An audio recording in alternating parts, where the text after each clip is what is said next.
welcome back po sa ating FB page. So, karon dahil guys, na ay nag-order sa ako magpaluto no. Ayan sa mga gusto magpaluto di ay bulalo, unsa ganito? Unsa itong kuan gyud sa Ilonggo? Katong puro tambok unsa estupado. Ayan. Kani kita matigulan na to makalimot na gyud to guys. The best kayang estupado sa mua, Valenciana.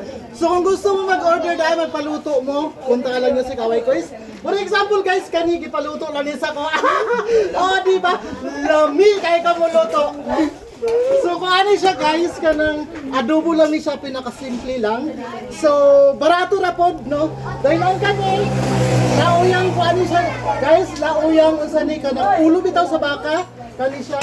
So kuan gyapon ni siya, order gyapon no gipaluto sa ko. Og kani unya panitaod-taod lutoon po na ni, no? So sa gusto na mag-order, magpaluto mo, ing na lang niyo si Kaway Kois. Kaya, the best good kayo, barato ra. So, yan na siya guys, no? Anaon lang nato ang atong kuan, pagluto ani nga recipe, no? The best kay ni siya, lami kayo, no? Bigyan mo, makalimot mo sa iyong pangalan once nga inyong matilawan ang pagluto ni Kaway Kois for today. So for this video di ay nag-invite ko sa inyo sa gusto magpaluto, no? Balik-balik, no? Balik-balik. Ano lang yun.